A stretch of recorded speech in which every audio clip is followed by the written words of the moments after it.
star, where the presence of the Lord matters. This is holy ground, where the presence of the Lord matters. He is moving now.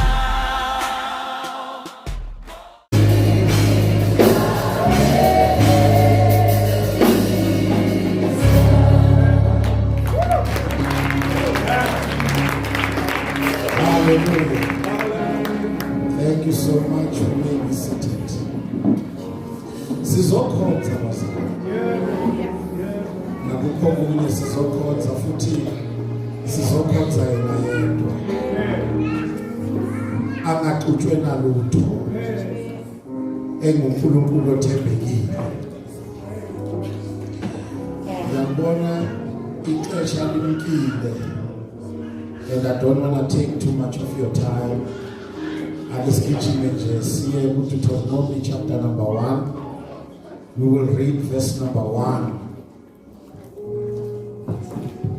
We can also read verse number 21 because I will touch base on verse 21. Go to Deuteronomy 1, verse number 1. Verse 21. These are the words that Moses spoke to all Israel beyond the Jordan in the wilderness. Yeah. In the Arabah opposite Saf, between Paran and Tophel, Laban and Hazeroth, and Dizahab. Yes. Verse 21. Verse 21. See, the Lord your God has set the land before you. Go up, take position as the Lord, the God of your fathers, has told you. Do not fear or be dismayed. Awubheka umakhelwane wakho umnike high five bese uthi go up and take it. Hallelujah. Asithole ngesizulu masinyane verse number 1. uMose awakhuluma kubo bonke abakwa-Israyeli phesheya kweJordani ehlane i-Araba maqondana neSufi phakathi kwePharani, iThofeli, iLabhani, neHazerothi, neDizahabi. Yeah. Niyabona-ke uSimakade uNkulunkulu wenu uninikile izwe eliphambi kwenu. Khuphukani nilile. Ake nisho nje angakaqedi ni ubheka umakhe futhi umnika high five futhi khuphuka ulile. Hallelujah. Izwi lenkosi lelibandla lithi amen. Mawubheka nje lapha ku verse number 1 ngithanda nje unote ukuthi it was beyond Jordan in the wilderness. Unote lokho nje ukuthi kwenzeka lokho. It only makes sense phakathi kweviki ukuthi why uNkulunkulu engafunanga ngishumayele lo mlayezo last week. It only made sense and bazalwane yiwo lo mlayezo ama-notes yiwo kodwa kwangathi umlayezo awusafani kodwa ama-notes wona yiwo ngoba umlayezo benguhlelile bowuzothi nje preparing for change.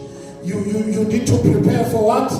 For change. Kodwa namhlanje sizothi nje go up and take it. Hallelujah.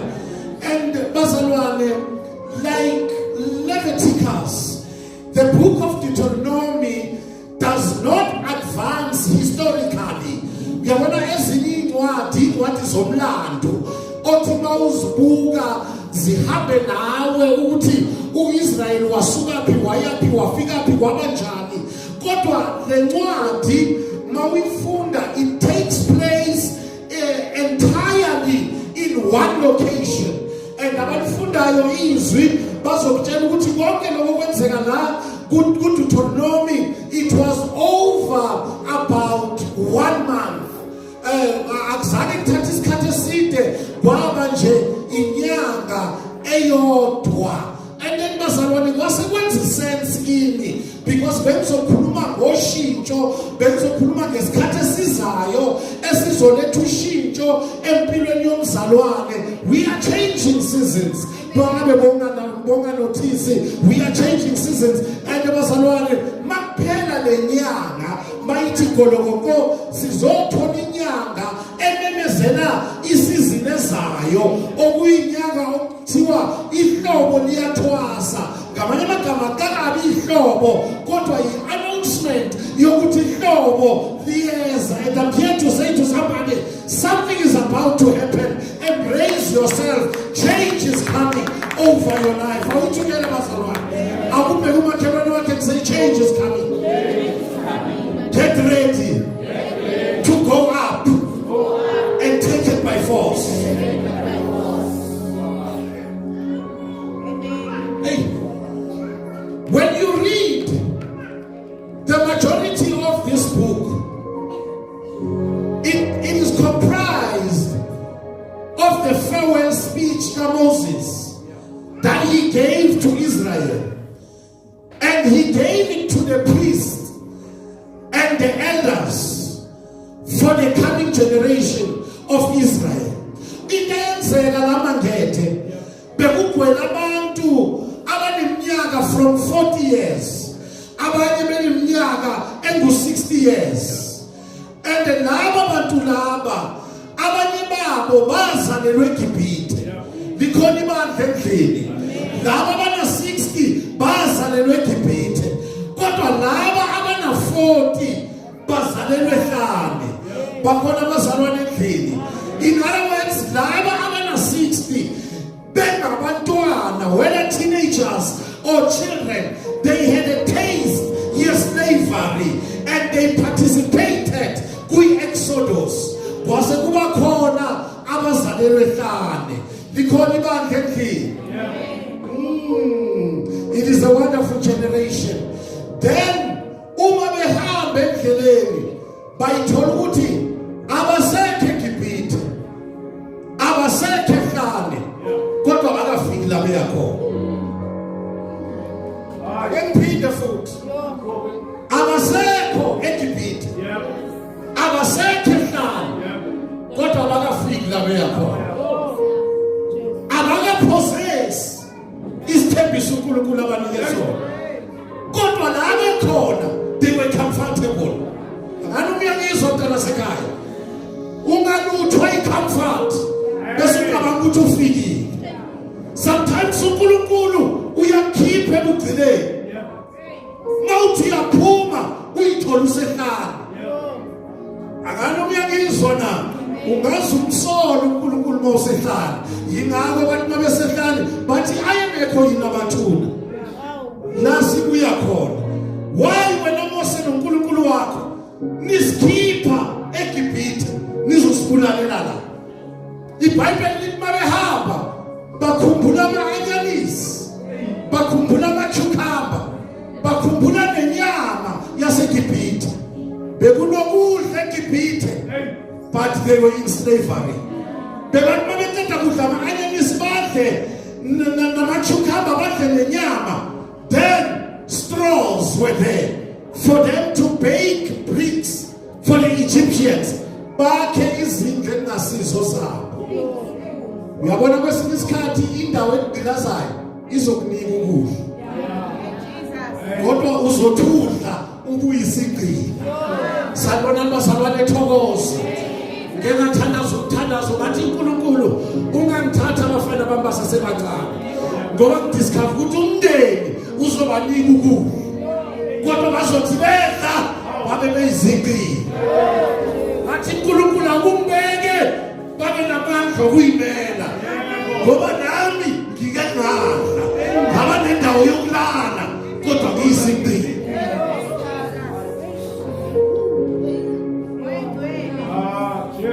Akanoma bakhona abazalwane endlini yenkosi khona ungadla mntana sekhaya, ungadla nasendlini ye-boyfriend kodwa uyisigqila.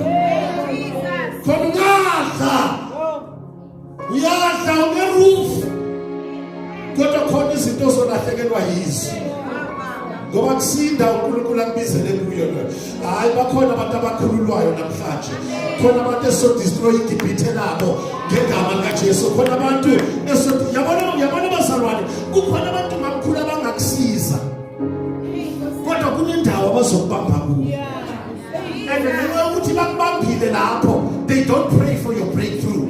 Bakhuleke ukuthi uhlale ulapho ukuze baqhubeke babe namandla phezu kwempilo yakho. The devil is a liar. The devil is a liar.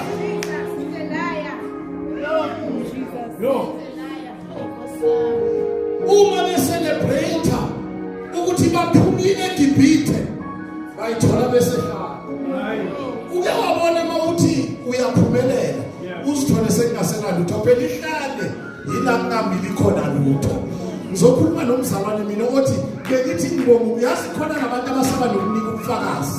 Ngoba usaba ukuthi ngizothi ngingafakaza kuhambe yonke into ngoba vele kunjalo. Lesikhathi uya breaker, uyaphuma bese uthi akusanda. But ekuthandayo ngoNkulunkulu nasedwaleni yamakhipha phansi. Uma kunomuntu wakhe akalungangizwa, uma kunomuntu wakhe hlale nasedwaleni wenzeni bazalwane. Abasehlali badlisimba sezingelosi. Ngamanye amagama abasehlali ukudla kwabo kungumangaliso. He will give you something to eat for today. Makethetha ungashiyeli kusasa. Wenzela ukuthi ufunde ukumethemba. Ngoba mawukwazi ukuyibekela kuzofika isikhathi ungabethembi.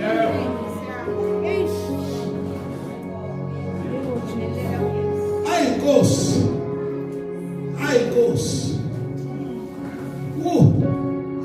Le generation engikhuluma ngayo bazalwane. It was a generation that was on the verge of conquering the land of Canaan, but under Joshua's leadership. Umose wayekhona, kodwa le generation bese kusele kancane ukuthi iyonqoba iKanani. Ake ngikhulume prophet. Kune generation uNkulunkulu ayivusayo la. Eyonqoba amadimoni ahlulo bababayo. In other words, ngizothi phezu kwempilo yakho angeke ufeyile la uNkulunkulu bakho bafeyila khona. Uma ivalwa lenkonzo khona izinto abahluleke ukuyifeza, uNkulunkulu uzoyifeza nawe ngegama likaJesu.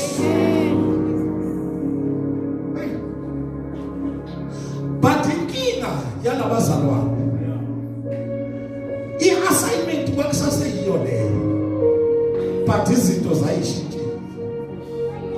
uMose wayengeka zabe nabo induku eyavula amanzi isikhathi sayo saphela. Imana lasiza akanoma ngiyashumela na. And still bebane situation yokuthi kufanele bawele iJordan. Again, the same God who was in Egypt, he was the same God in the wilderness. Noma ngabe le indawo zombili seyidlulile, he is still the same God. Noma zonke izinto esithembile zingasekho. Bangaka bamkholwa ukuthi akashintshe. Bangaka bamkholwa ukuthi is the same. Yabazalwane, uNkulunkulu uyabathwala abantu uma besehlala. The problem ngathi sihlabene noshintsho. Awubheka uMakhithi Makhi. Change is coming. Change can be very difficult. It takes effort to cope with a new situation. But life is a journey. Impilo uhamba. Yabona namhlanje ngicela ukusiza umuntu ethokoza. Ungathi mase kukhona la ufike khona. Ucabanga ukuthi laba basasemuva ngeke bafike. Ngoba impilo yini? Uhamba. Ukuthi ufike ekhaya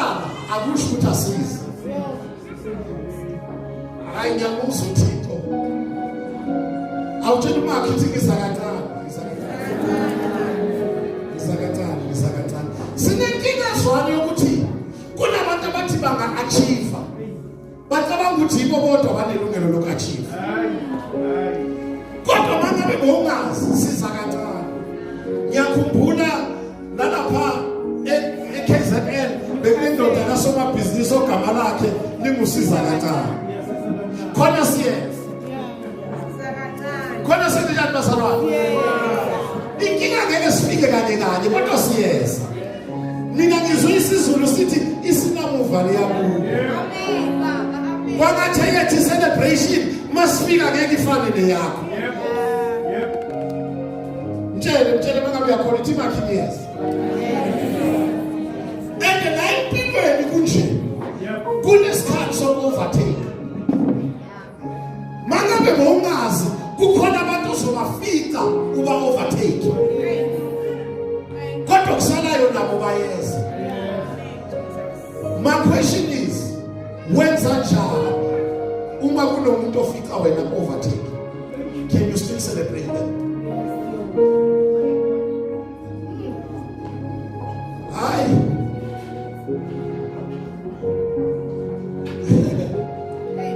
Ithi makhelwa. Asidanelwanga ukumanda wona. Church, we are not meant to stand still. We are not meant to stagnate. Yazi ngisugobo lwepush namhlanje. Khona abantu ababendawonye engizobapusha namhlanje. Amen. Sekuphela iminyaka akunyakazeki. Amen. Mawuthi uyabheka, abantu babe celebrate 31. Yeah, we are celebrating kodwa impilo. Isabela wawukhona 2 years back. Ngizwe izwi lathi in him we live. In him we move. And in him we have what? Our being. We are fumoya we stagnation ngegama lika Jesu. We are fumoya we stagnation ngegama lika Jesu. We are fumoya wokumandawonye ngegama lika Jesu. You are moving to your next level. I say you are moving to your next level. Ngicela umuntu oyedwa ozokholwa ukuthi emva kwale nkonzo kunama-step azothatheka. Uzodlonyaka mawuvalwa uthi baba ngiyabonga akusekho la ngangikhona. Ngizobivesa amagama abathakathi. Kukhona abantu abathi asiyindawo. Kukhona abantu abathi siyofela la. The devil is a liar. Umoya we-stagnation uyafa. Awuthi forward never, backward never. Uyabona manje ngicela nikhansele nale ngoba ngimile lapha eJohn umelele abanye bayawela nombuzo bewela wena umelele. Hey, izimiso makhelwane ithi woza swele. You know why, Masawan? You know why?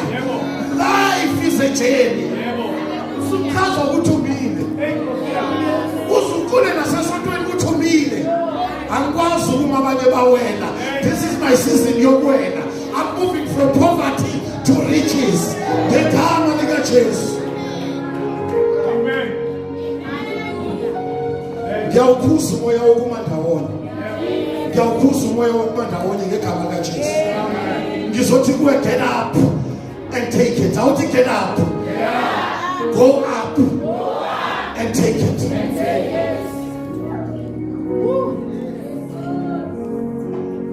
Uyazi inkinga ka-Israyeli yayini?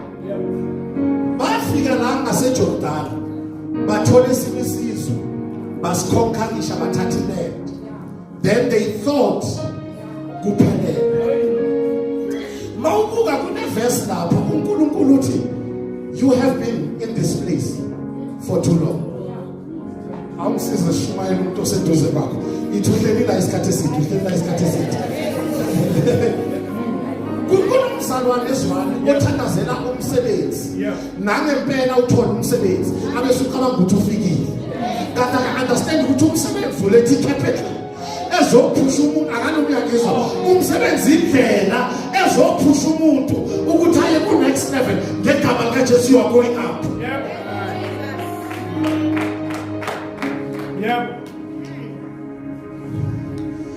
Hayi bakhona labo bathi baba siyabonga ngakho okwenzileyo, kodwa sesiyabonga nangalokho. Something is coming. Awuthi makhelwane, something is coming. Something is coming. Ithi khona la ngiyakhona, khona la ngiyakhona, khona la ngiyakhona, khona la. Mawusathuswa ukuthi ngithenga imaster, awazi ukuthi khona la ngiyakhona. Khona into ezayo, khona into ezayo. Life is there. I'll pay you back. It's my cards on my head. Uyabona manje ngizokubiza nomusa phezu kwempilo yakho uyo-overtake bonke abantu abamelani nawe. uNkulunkulu kunika umoya wespeed, igrace yespeed, igrace yokugijima, imoya we-acceleration ukuthi usheshe ngoba kunendawo ekulindile.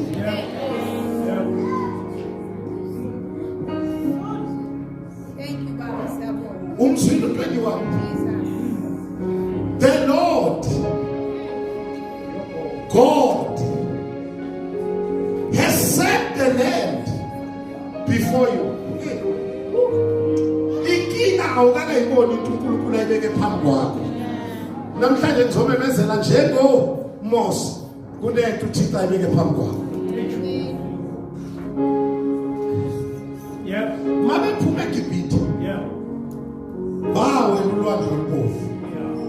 Bahambe hlala baze bazofika. Umehluko walento esiya kuyo manje. Now akusahajo kuyakhusha. Hayi ithi makhelwane siyakhuphuka. Asifuna abantu abanoshukela. Siyakhuphuka.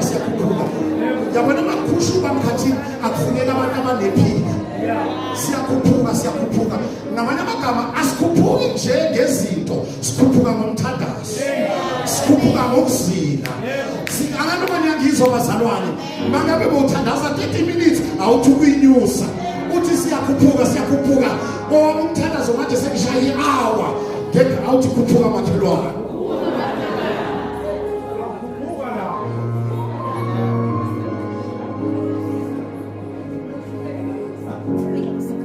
Yazi inkinga ikuphi? Job mahla ma-advice, kodwa kusiyo yonke i-advice ekumele uyithathe. Mina nginothise ukuthi when you take a step to your God-ordained destiny, kuvuka ababonisi. Ngamanye ama-advice abangathi mahla kodwa ekugcineni asabothasha icebo. Uyabona ukube ngathatha ama-advice ngaba ngikho. Hayi yabona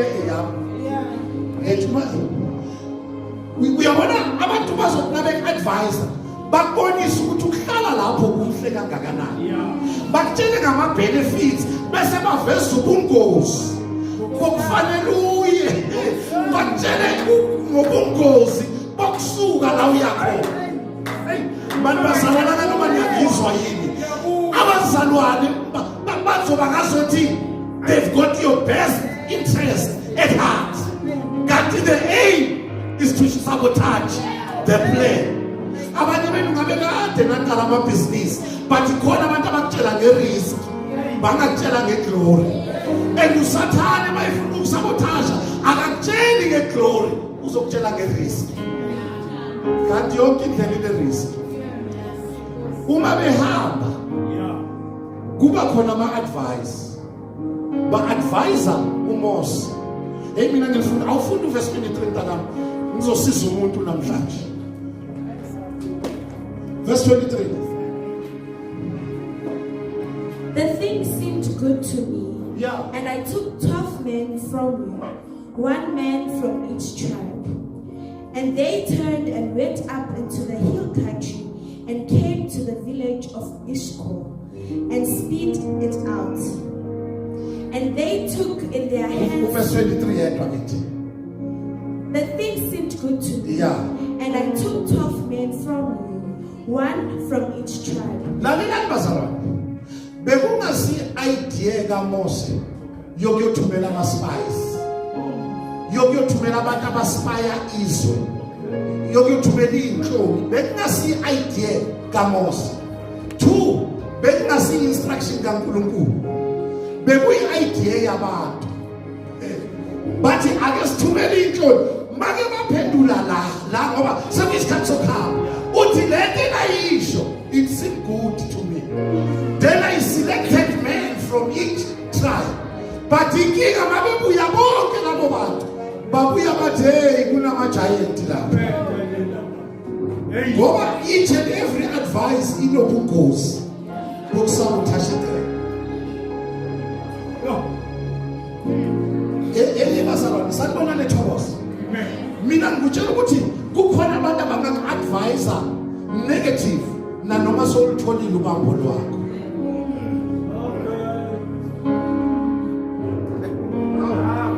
Gawuqamdandi. Kukhona abantu abazokutshela ngobubi bakhe. Phela bangakuvezi ubuhle bakhe. Kanti wena sowumtholile ubaqonda.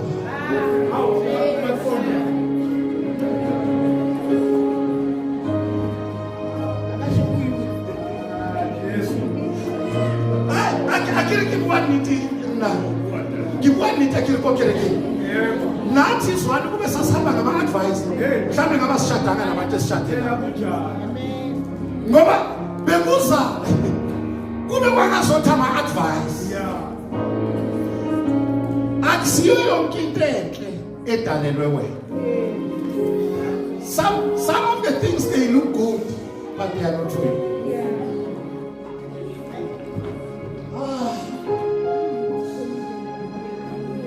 Angazi ukuthi baka-advise ngani. Ngicela umtshele lo muntu uthi it seems good that we should but ngizolalela uNkulunkulu. Izwakala kahle. Awubheke futhi uthi makhelwa go up and take it.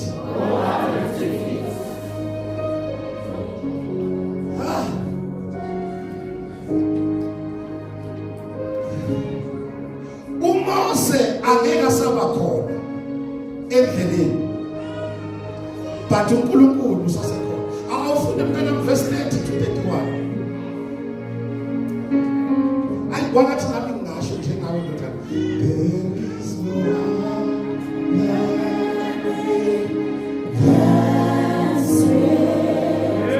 At the name of Jesus,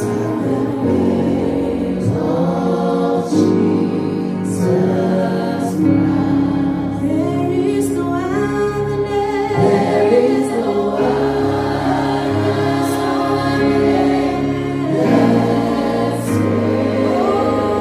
in the name of Jesus.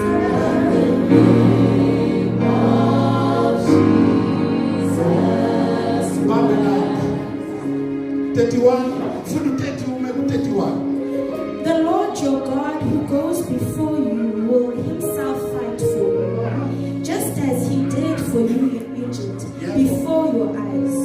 And in the wilderness where you have seen how the Lord your God carried you, as a man carries his son, all the way that you went until you came to this place. Ukhona umuntu la endlini ongafakazi ukuthi uNkulunkulu uyathwala. Ukhona ongafakazi ukuthi uma uhamba ehlane uyathwala. Makuphela amandla uyathwala. Makuphela ukudla uyathwala. Makuphela imali uyathwala. Umzimba mawukhathala uyathwala. Bakhona abazalwane abakholwayo. Ake nimnike udumo nje ukuthi uyathwala. Uyathwala. Awutshela umathi uyathwala. Yabona uNkulunkulu akathwaliswa lema usakwazi ukuyihambela.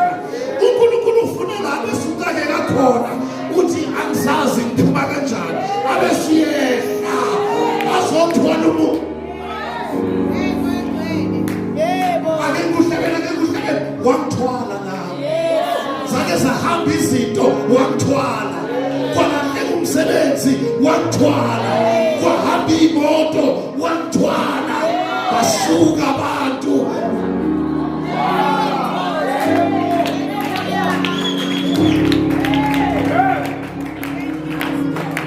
kwangathi uma sibanjwa inhlupheko abantu abangakholwa babona ngathi siphila kangcono wake wabona ulahlekelwe umsebenzi abantu bakubona umuhle bese bathi awusoyasebenza hayi awukanasebenzi ukuthi nje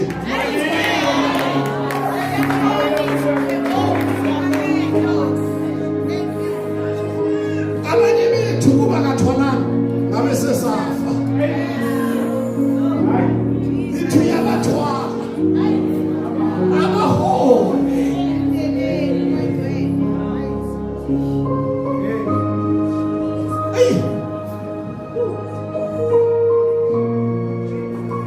mina nginomfakazi Mr. Mthobeli siba khona lesikhathi bavela uthi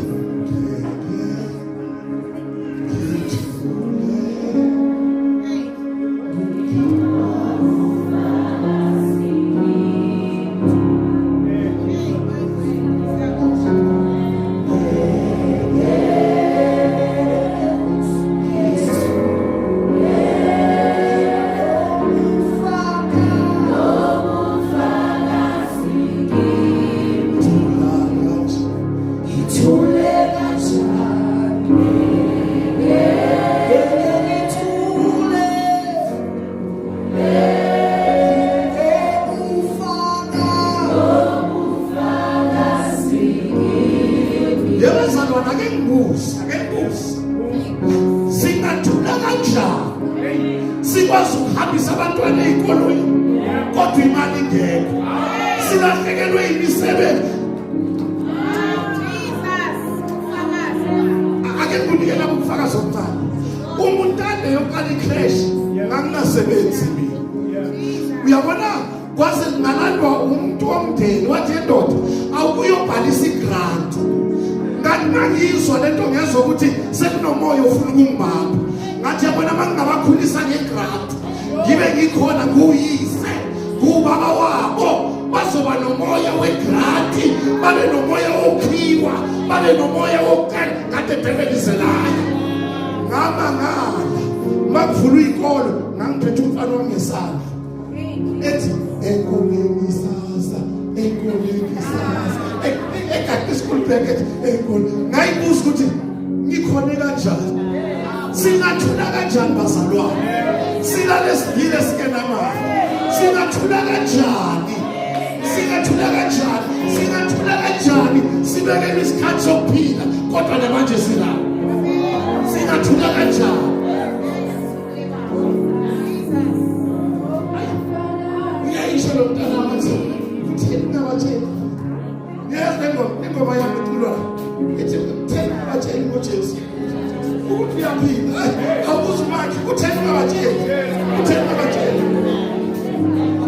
sometimes izinto esidlula kuzo zakho ubufakazi ukuthi siyotshela abantu ukuthi uJesu uyaphila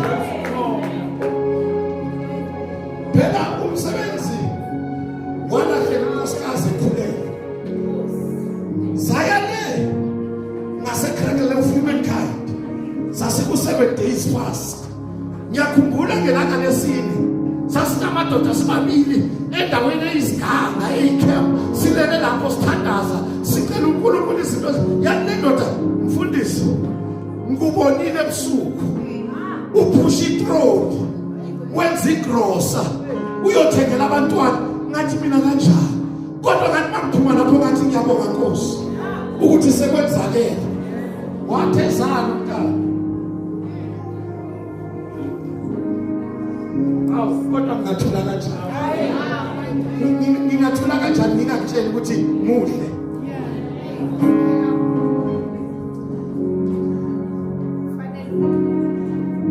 cela ukushaya amaphuzu amabili bese siyathandaza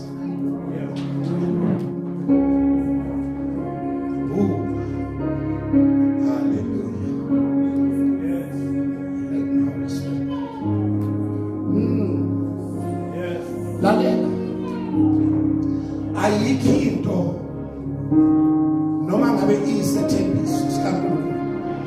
ayikho into ozothi mawuyilana usathana kulethelela ngesivathini. Yonke into kuyomele siyilwele. Uyazi mabana njengoba ngithi go up and take it. Kukhona abantu abathi nje they will just go up and take it. Abazi ukuthi going up kunama amaleki ekubeni uyolwa nawo. Phuzu number 1 ngicela ukucela kulo, ungazimi iziphi uNkulunkulu angekho engage kuzo.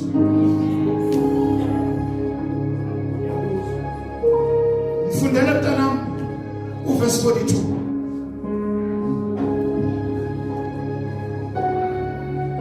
Verse 42. And the Lord said to me, say to them, do not go up or fight, for I am not in your midst, lest you be defeated before your enemies. Yazi inkinga yabazalwane awufunda le story. iBhayibheli lithi batshela uMose bathi siyofasta sithandaze bese siyolwa. uNkulunkulu uthi lalelani, msalukulwa when I'm not there. Awutshela umakhe uthi makhelwa ungalwi uThixo engalwi. Umzulu ukuthi uthena uthe impinge yakho mina niyothu. Yazi inkinga yabazalwane yini? Bazi ukuthi they've got the power to bind. Uthi Jesu, whatever I do, I see my Father doing. Konke ngikwenzayo yilo ke ngibona ubaba enze njani. Ngamanye amagama ungabhayindi ubaba angabhayindanga, azodila ngawo amadimoni. Lento ayingo ukuthi uyakwazi ukufasta, iya ngokuthi ubaba ukhona kuleyo. Yabona sengisiza umuntu la, kunezinto ezikushayila wazi ukuthi zikushaye kanjani ngoba usindisiwe. Ukuthi ulwe ubaba engane. Hayi, ngase ngakhumbula le ndoda eKhaladi eseparlamente yathi at times God enters the ring. Kwangathi ngatshela umuntu obhekane nempi ukuthi God is about to enter the ring. And mayengena eringini asilwi kulwa yena and we come out victorious. Advice number 1. Mtshela umakhelwane uthi my name. Ungalwi uNkulunkulu angalwa.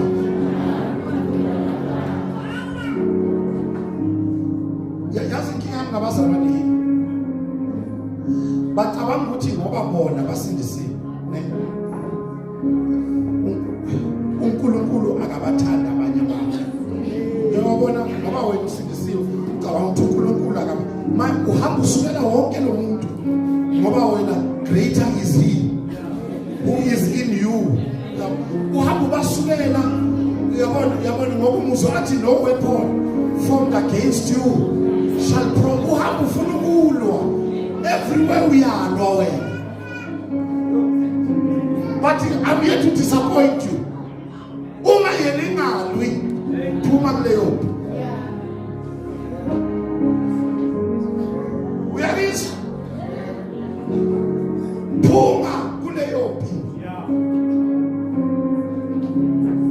Why mina uNkulunkulu ngikusebenzela kangaka? Wayena izitha zami zadlala nami kwangathi uNkulunkulu uyabheka. Who said you must fight?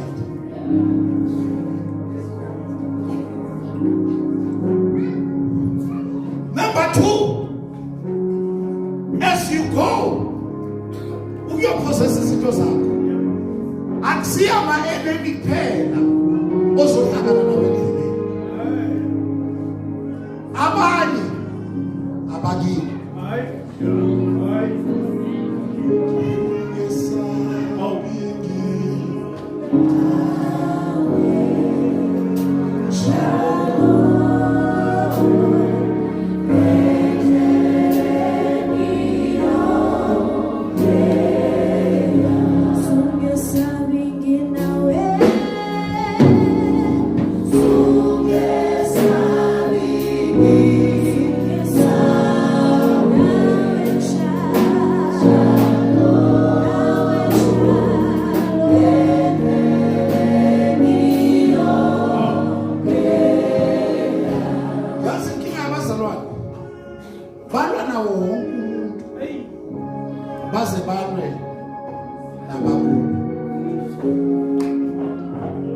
as you go up to your God ordained destiny, mina ngizocela abanye ozohlangana nabo endleleni abanye. Chapter number 2, verse number 2 to 5. Engcina ngayo.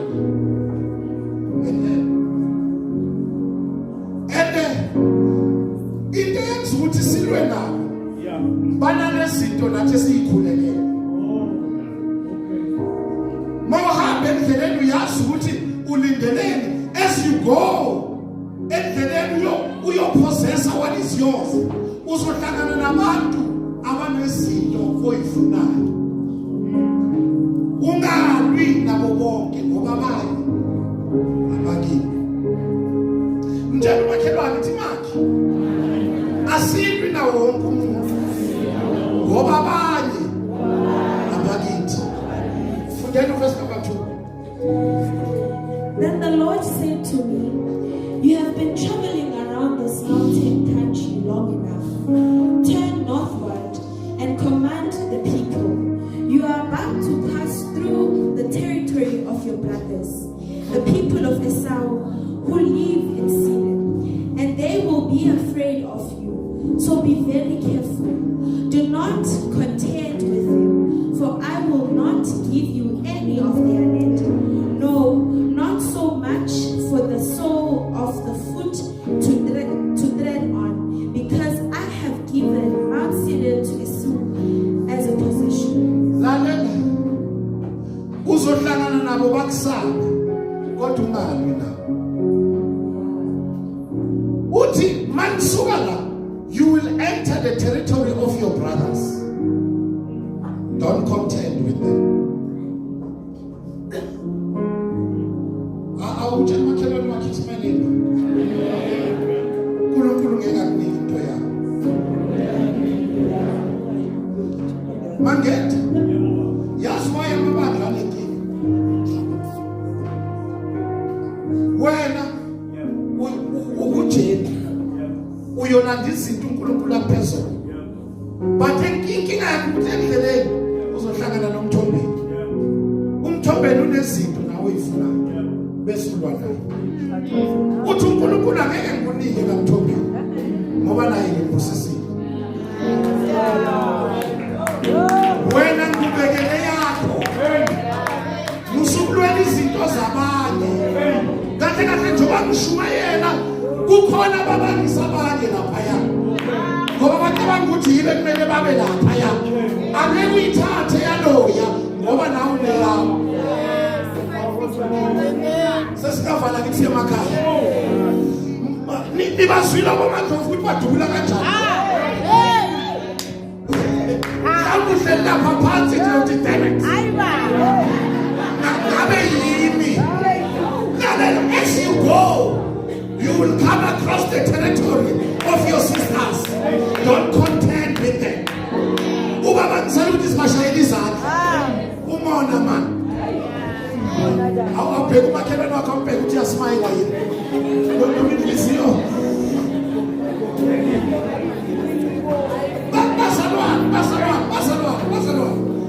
Bazalwane akhona ama-worship la endlini. Akhona ama-worship la endlini. Akeke ngibone phakamise izandla. As you go up kwi-calling yakho uyohlangana nabo sister bonakele endlini. Abayokwehlisa umlilo endlini.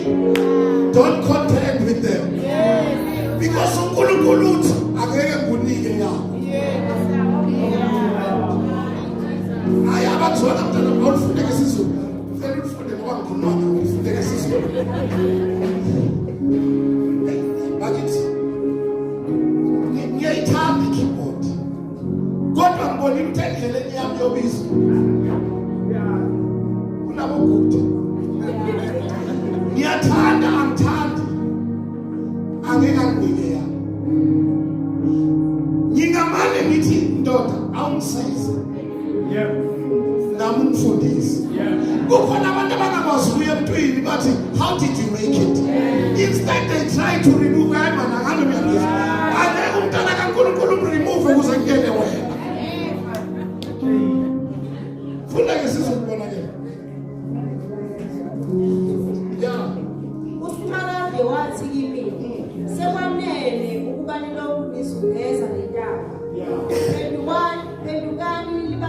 enyakatho. Yala abantu uthi niyodabula umngcele wabafowethu ozalula eSawu abahlala eSeyiri. Ayonesaba lokho aloqaphela. Bazokwesaba bona. Kodwa wenze njani? Akake ngithi Mr. Malika. Ungamove ukuthi uJob uyarespect.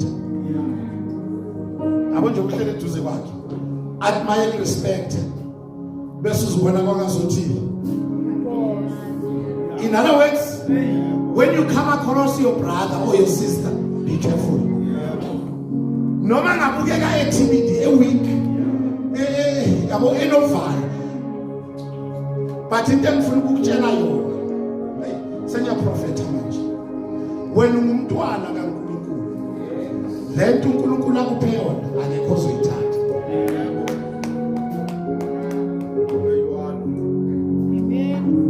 Swami. Ku-cooperate kunalesifo. Ugibele ekhanda lomuntu uzokhuphuka. But sengimosho ukuthi nasemabandleni. Sekukhona abantu ekufanele ubanyathele. Ngibakele manje ungiripotela ngalo muntu njalo. Kanti inkinga yakho iposition yakho. Mina ngizokutshela ukuthi ake uyithathe. Ake phinde phinde imali. Ake uyithathe.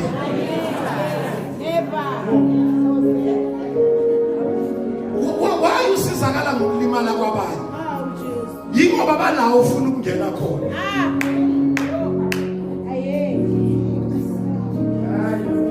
Ask him. But as you go up to possess what is yours, you will come across the territory of your brothers. There is a place demarcated for you. And I come to my church. Zwan, baningi abashumayeli kodwa ngekho yokuthenga shaka. Yingaka ngibangisa umuntu. Ena abanye uyabezwa nabevula umlomo ukuthi lesikolo sikhona. Mawuthi yalalela uyayithola exegesis. Uyayizwa ukuthi none exposition ikhona. Uyazi ukuthi isikolo lesi. Kama uthina nje sishumayela. Kodwa manga lesikolo.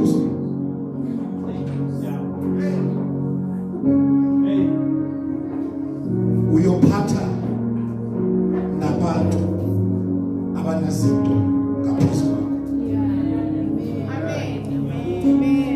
And those who will try to contend with you, God will fight for you. All I'm saying to you, you've been sitting there for too long. Go up and possess it. Before Father, again be so good. You know, ukuthi uloku bendawonye impila yipha. Cela ubiza lo muntu masinyane ngizothandaza nawe. Cela uze masinyane ngizokhona uyazi ukuthi akunyakazeki. Impilo nje ila. Ayivumi. Uyazama. Kodwa impilo iyama. I want to say to you, go up and possess it. Go up in prayer. Go up in serving. Go up in worship. Go up in giving. Go up and possess it. Nkulunkulu ngizobiza izinto zabantu ifike kulo. I know you have blessed them, but the enemy has kept them in one position. Because Naba, bamile kwi-altar. Naba, Naba. You know them. Uyazi la kumele baye khona. Oh Nkosi. Ake siphakamise izandla zethu siyezulwini. Sizothi ngale zandla. Sitshengisa wena Nkosi ukuthi we tried everything. In our power, we tried everything. We tried all strategies. We tried connections. Kodwa Nkosi sisame ndawonye. Sisize. Genelela moyo wethu. Genelela Nkosi. Genelela. Now. Genelela. Empilweni yakhe genelela. Busisi. Next level. Busisi.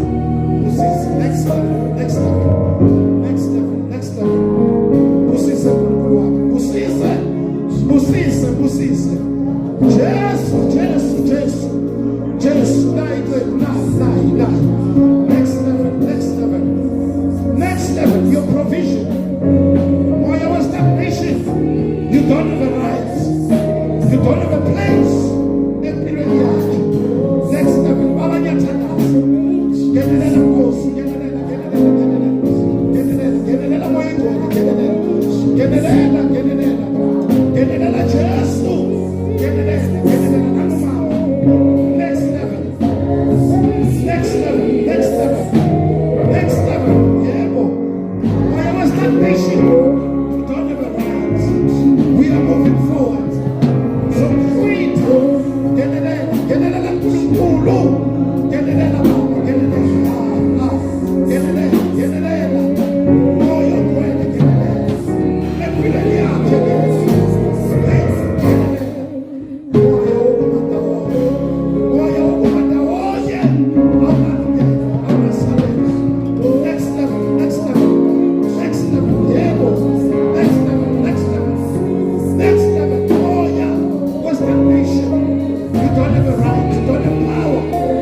egameni